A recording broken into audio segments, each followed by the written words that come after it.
welcome to Best Laid Plans. This is your host, Sarah Hart-Unger, and this is a podcast where we talk all things planning and planning adjacent. Today, this episode is airing on February the 9th, and we are almost 6 weeks into 2026. So I thought this would be a really good time for a post-New Year's pep talk. And let's face it, whenever I do an episode like this, it's probably because I need one as well.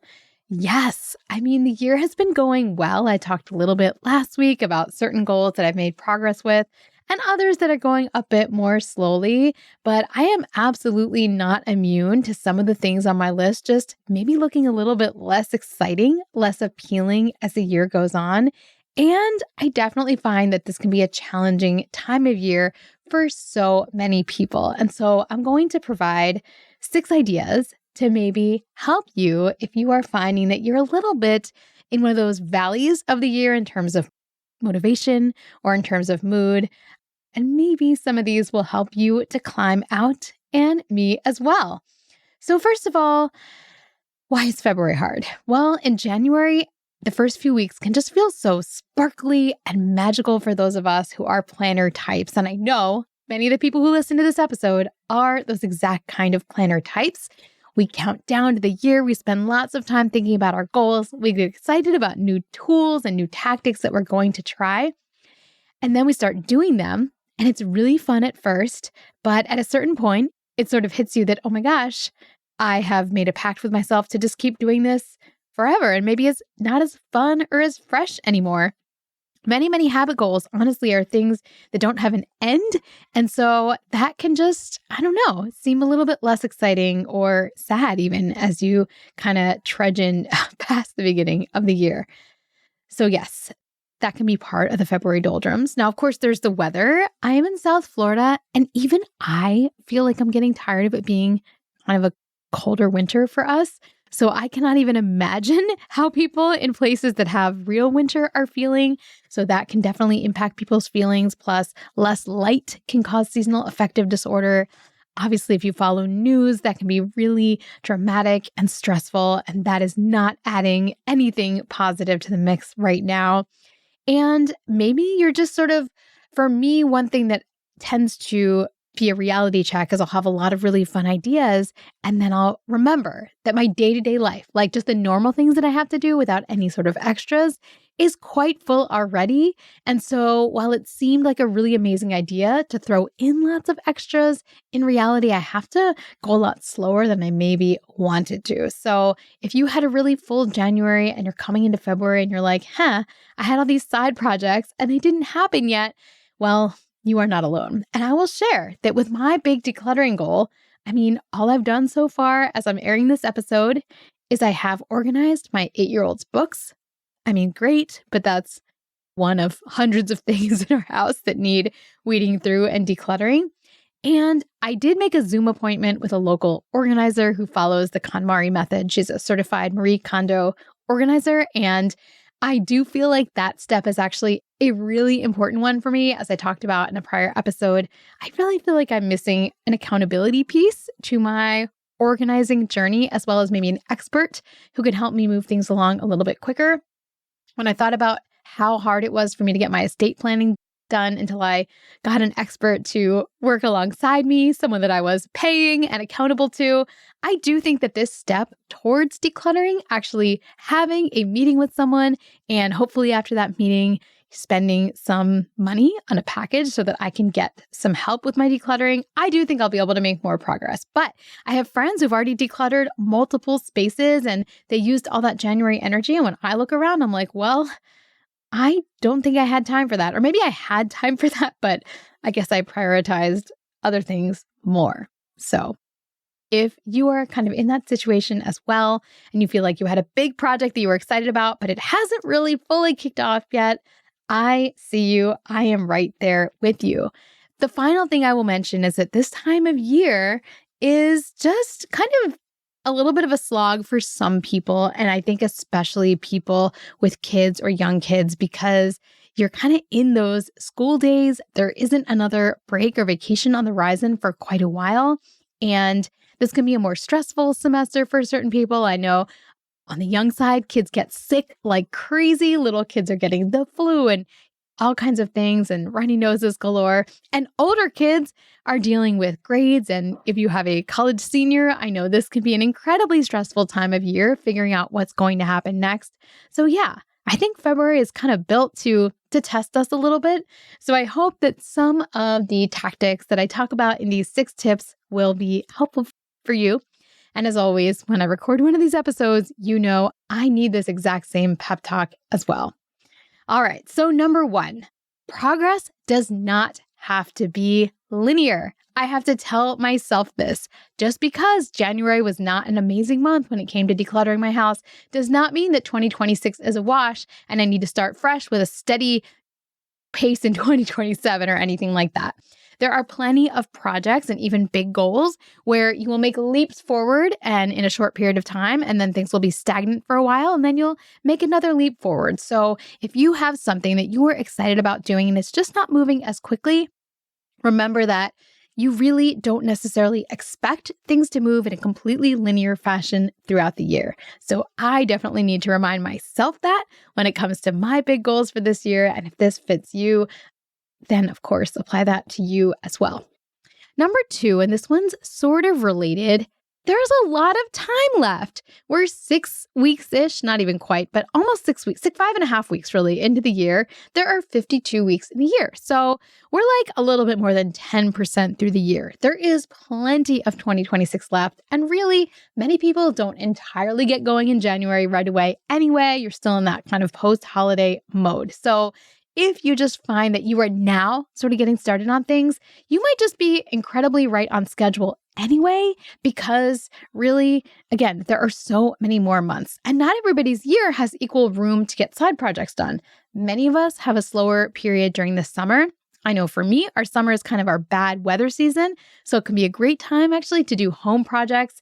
The school year becomes a little bit less hectic. My kids have fewer nighttime activities. So I have to remember, honestly, the summer months can be a wonderful time to devote to projects like my decluttering one and some other big and more intimidating ones that I have on my list. So we are nowhere near the point where we need to hit the panic button if we have not started really on something or made any significant progress. All right, we're going to take a quick break. Then I'm going to get to a more philosophical tip for you. Today's episode is brought to you in part by Green Chef. It's February, and hopefully any nutrition goals you had for the year are going strong. If you're looking to make things extra convenient with a meal kit that really delivers on its nutritional promises, I highly recommend checking out Green Chef. Their boxes are filled with real, farm-sourced ingredients, including certified organic produce and responsibly sourced proteins and seafood. Their meals will help you reach your wellness goals with options like Mediterranean, high protein, high fiber, plant-based, and more, all designed to support healthier habits. I can personally attest to how delicious these meals are too. I love all the seasonal flavors, and my kids really like them as well. Right now, go to greenchef.com/bestlaidgraza and use code bestlaidgraza to get started with 50% off Green Chef and a free Graza olive oil set in your second and third boxes. This 50% offer is only available for a limited time, so don't wait. That's code bestlaidgraza at greenchef.com/bestlaidgraza. Today's episode is brought to you with support from IXL. We're in that long stretch of school between the beginning of the year and spring break, and this is the perfect time to reinforce foundations and help your kids build confidence with their learning. IXL makes it easy to keep routine steady and make learning progress visible, even on the days that feel harder. IXL offers interactive practice across math, language arts, science, and social studies from pre-K through 12th grade. IXL personalizes learning for each child, keeps them engaged, and gives parents clear insight into progress. My kids have used IXL for years to learn and reinforce concepts, and it can be used as enrichment, review, or part of a homeschool curriculum. Make an impact on your child's learning, get IXL now. And Best Laid Plans listeners can get an exclusive 20% off IXL membership when they sign up today at IXL.com/plans.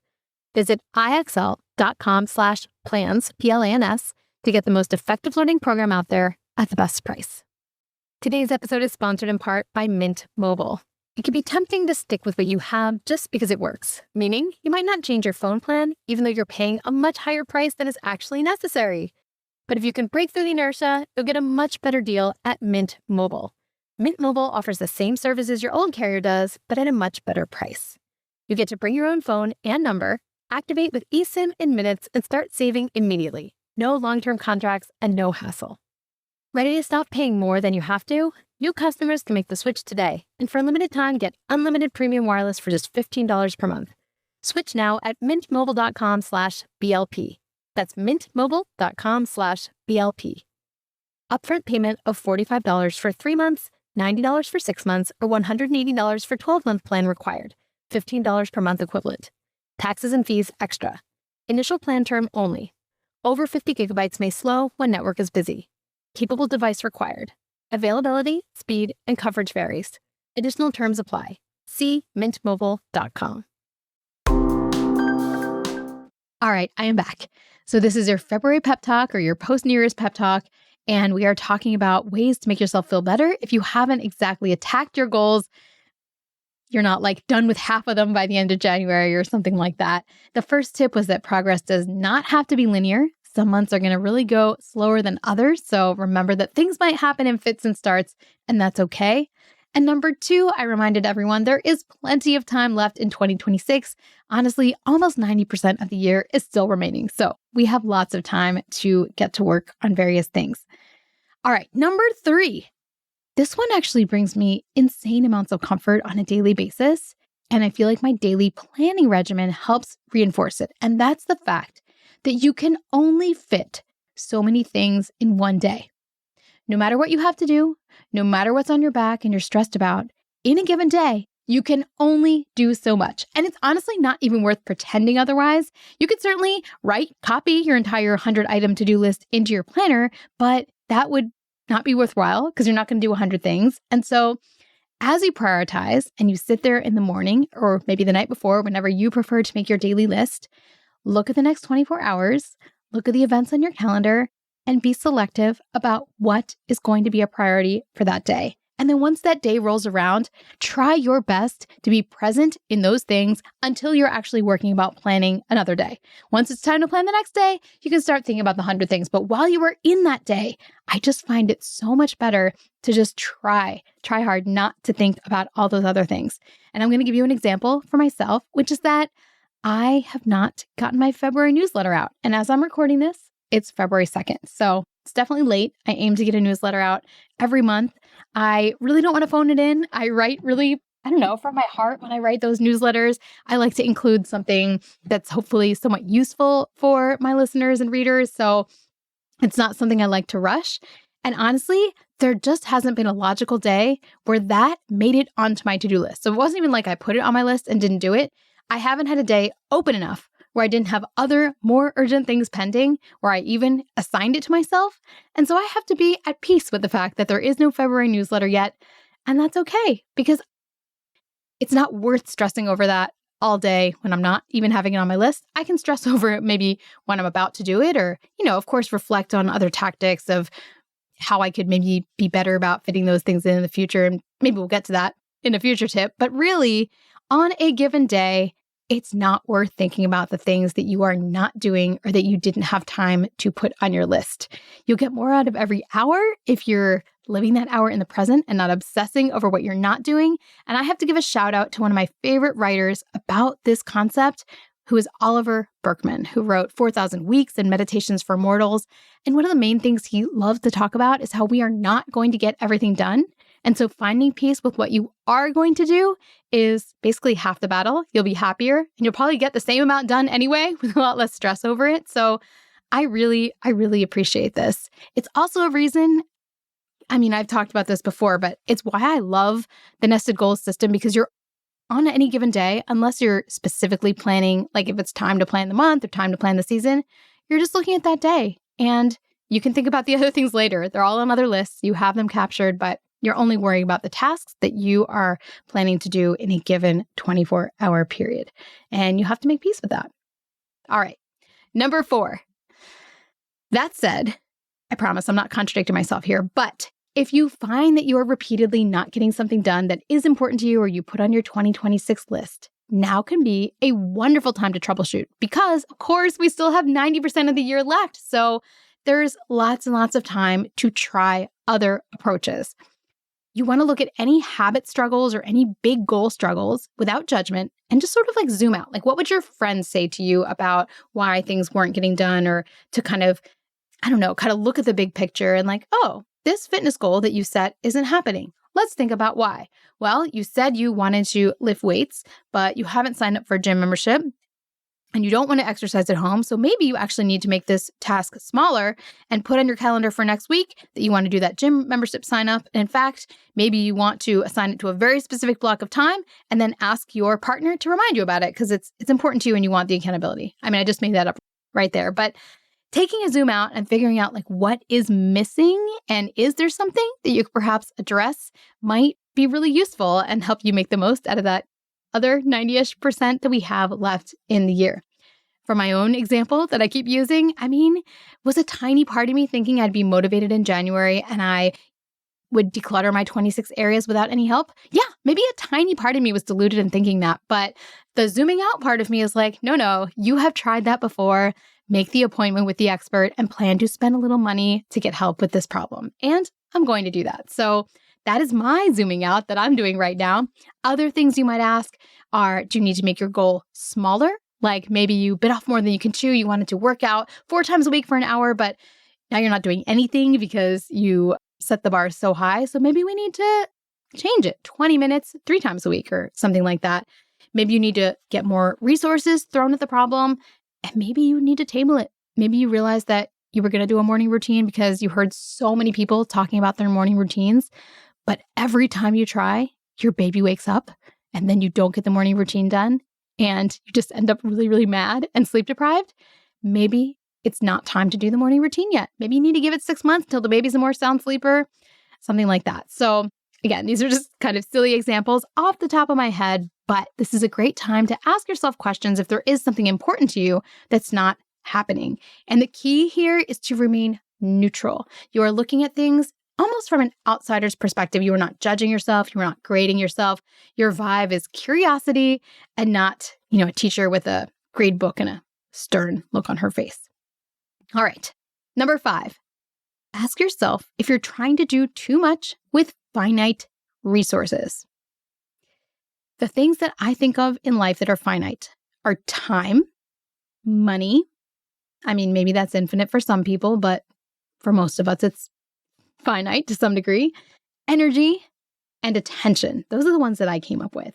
And if you are struggling to fit something in and you don't know what you're doing with those finite resources, they may or may not apply depending on what you're talking about, but see if there is a reason that you need to pay more attention to them, meaning write out an ideal week and see where you think your time could be allocated. Do you even have enough hours in the week to do the habits that you are hoping to do? And then track your time and see how things actually play out in real life. Maybe it's an expense issue and you're finding yourself really stressed about money and it's distracting you with other things. Get really granular. Track everything. Track the ins, track the outs. Make sure you really have a great understanding so that you're not kind of stressed about the questions, but that's a finite resource that you could perhaps use in various areas of your life and you want to have a good understanding of it. You might struggle with your attention. Maybe you're not able to stay focused doing things, so pay attention to what your attention's doing. That's like for me using the Opal app to track screen time. I have no affiliation with them, but I really like their app. Or tracking the media you consume to see if you're doing the things you want to be doing. Or maybe tracking energy and figuring out throughout the day, even though you are trying your best to complete your to-do list by 8 o'clock every night, you're not going to have the energy to do it. And so you need to plan fewer things that make more sense in a window in which you are capable and able to do things. So not planning to be productive necessarily at that 8 p.m. hour, if that's you. So just think about your finite resources and be honest with yourself, because maybe the answer is that, again, kind of like that prior baby example, it's just not the season for this thing, because you do not want to frustrate yourself trying over and over to do something that literally doesn't fit. So this is your chance to actually do an audit and see if it does. And then finally, my last tip is to fit in something fun. Yeah, I couldn't leave my episode without reminding you to conduct a fun audit on yourself. And if this is a tough time of year for you, try to think about finding a little spark of joy, a little something at every time horizon. Think about the day, having little tiny daily fun. Maybe it's looking at old photos. Maybe it's texting a meme to a friend every day, or just getting joy and doing the New York Times connections and mini like me. That is totally a joyous event every single day. And I make it even more joyous. Like I copy into my planner, my connections and whether I got it all right and how fast my mini crossword was. Medium-sized fun might be like you want to make sure every week you're doing something that you have to look forward to, like maybe a little walk and talk with a friend on the phone or something fun that's for you on the weekend. And then make sure that on the bigger time horizons, you have some more exciting fun to look forward to, whether it's a trip or a half-day planning retreat for Q2 or a getaway that's coming up in the summer that you can spend time thinking about exactly what you want to do excursion-wise and really make the most of that anticipation. So there you have it. We have 6 tips to hopefully get you through the February goal doldrums, or the post-New Year's nadir, as we might call it. Progress doesn't have to be linear. There's lots of time left in the year. Recognize that you can only fit so much in a day. Actually, this would be a great time to read Meditations for Mortals by Oliver Burkeman if you haven't read it yet. If you're struggling with feeling frustrated about your goals, I think that would be a fantastic book to read in the month of February. Number 4, troubleshoot with a neutral, judgment-free eye. Number 5, ask yourself if you're trying to do too much with finite resources, and conversely, pay a lot of attention to those finite resources, your time, your money, your energy, your attention. And finally, number 6, fit in something fun because we all can use a treat.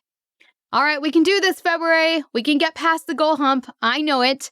I'm going to be back next week, probably more upbeat and excited to talk to you with your Q&A. So please get your questions to me. I always love knowing what you want to know and answering your questions on this podcast. And finally, please help me decide what my next video should be. You guys, I'm clearly struggling with my own ability and motivation to create YouTube videos that go with this podcast. And I have all the resources.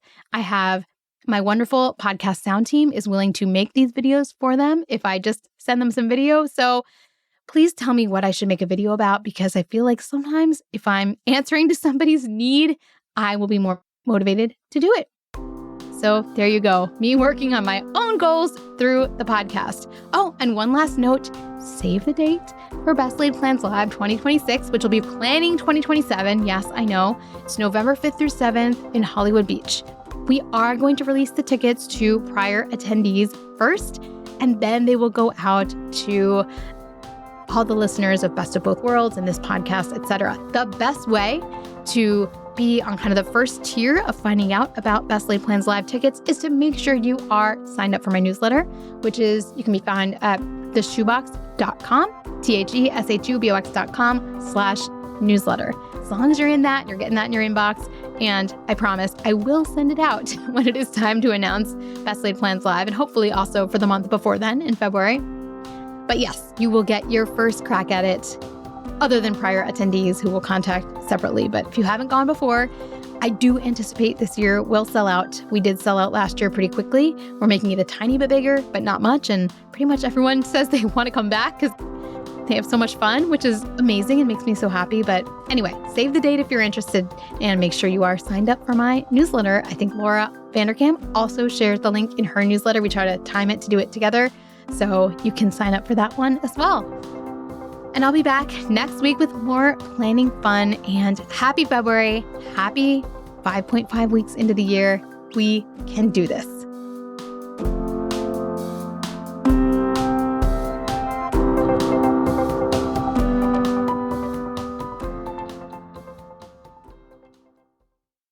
This podcast is part of the Sound Advice FM network. Sound Advice FM, women's voices amplified.